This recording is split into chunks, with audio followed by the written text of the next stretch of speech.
你告訴我一個昆德拉的故事，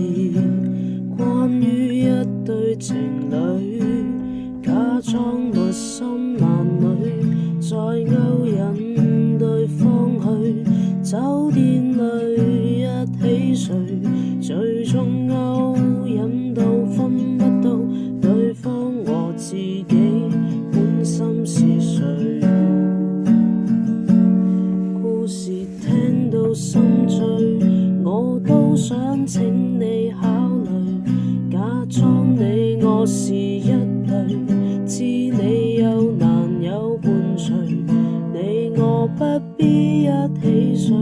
睡了什麼都會失去，我最多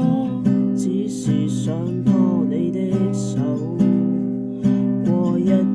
馬路去。但我沒說這幾句，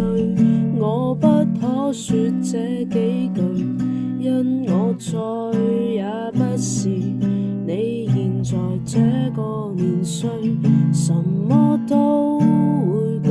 去，什麼都總會過去，我像一個失落的港女。